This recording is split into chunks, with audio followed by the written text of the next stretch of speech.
श्री स्वामी समर्थ मठात दर गुरुवारी अखंडित आरत्या।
या मठाला किती वर्ष झाली? या मठाला आता 18-20 वर्ष होत आली।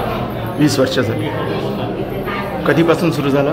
सुरुवात 2008 पासून झाली आध्यात्मिक गावडेकर महाराजांची अध्यात्म 2008 पासून सुरुवात झाली। त्या छोटाखानी मठ होता, म्हणजे नुसतं फोटो लावून आम्ही आरती उपासना करायचो। एक 2010च्या दरम्यान मूर्तीची स्थापना केली गेली, तेव्हा संगमवर मूर्ती होती। ती स्थापना केल्यानंतर एक कालपात्राची 17 वर्ष जवळजवळ झाली। 17-18 वर्षानंतर मठाचं रिनोव्हेशन केलं, की जुनं मठ होतं ते पूर्ण केलं आणि 14 डिसेंबरला मठाचं विसर्जन केलं आणि एक 4 ते 5 दिवसात नवीन मठाचं बांधकाम चालू केलं आणि ते बांधकाम जवळजवळ 85 दिवसात कळस पूर्ण झालं। त्या बांधकामाला म्हणजे वर सोडलं तर सळी नाही आहे, म्हणजे स्टील नाही आहे, तसं सिमेंट असं नाही आहे, तर बांधकाम कोरड्या दगडात बांधकाम केलेलं आहे। मूर्तीची पण स्थिती जायची। ज्यावेळी आपण घटस्फोटाचे विसर्जन केलं त्यावेळी नवीन मूर्ती करायची ठरलं। आता मला सद्गुरू म्हणाले की आम्हाला एक स्वामी जयंती दिवशी मठाची स्थापना परत मूर्ती स्थापना करायची आहे, त्या कृष्णेश्वराची मूर्ती काळ्या दगडाची मूर्ती पाहिजे म्हणून आम्ही त्या कारागिराला बोलवलं। कारागीर आला, कारागीर बघितलं गेली, त्यांनी सांगितलं की मला किमान 6 महिने लागणार। कारण नाही, मला जास्तीत जास्त तुला 3.5 महिने मी देऊ शकतो, मला तुम्ही जयंती दिवशी स्थापना करायची आहे। त्या दिवशी जर ही मूर्ती नाही मिळाली तर मी जुनी मूर्ती परत त्याच्यात दैवत उठून ती स्थापना करीन।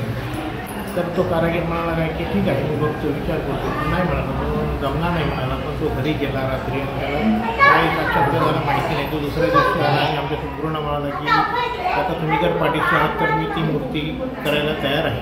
हां, काकांची जी सेवेकरी आहे ते मुंबईपासून मुंबई, रत्नागिरी, बेळगाव, इव्हन कर्नाटकपर्यंत सेवेकरी आहेत आणि यंग सेवेकरी आहेत, जे यंग जनरेशनमध्ये सेवेकरी आहेत. 50च्या आतील सेवेकरी, हजारो सेवेकरी आहेत. ते विनामूल्य सेवा देतात, ते येतात, ते काम करतात, स्वामींची सेवा करतात. दर गुरुवारी आरती होतात. दर गुरुवारी आरती होती.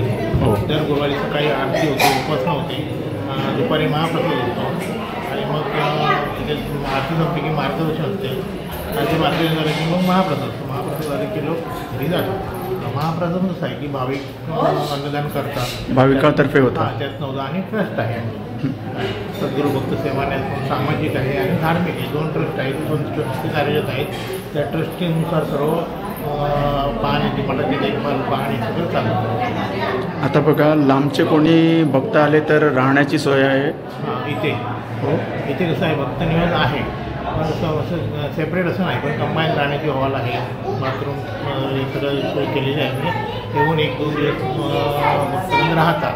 ज्यांना गाडीची सोय नसते तिथे राहतात, त्यांनी आपली सेवा वगैरे करतात. कोण आहात? नाही, मी अध्यक्ष आहे, ट्रस्टचा अध्यक्ष मी आहे आणि सद्गुरू गावडे मला हे संस्थापक आहे. संस्थापक सद्गुरू गावडे केलेली त्यांच्या सल्ल्यानुसार, त्यांच्या सगळ्या याच्यानुसार म्हणजे त्यांच्या मार्गदर्शनाखाली सगळं चालतं. थँक्यू.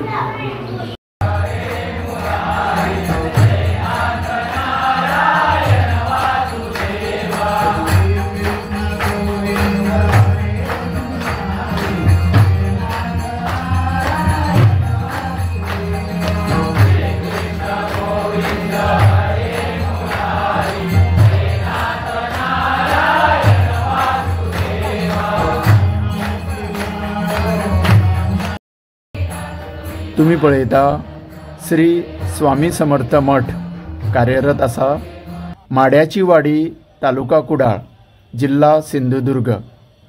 सगळ्या भक्तांचे मनपूर्वक आभार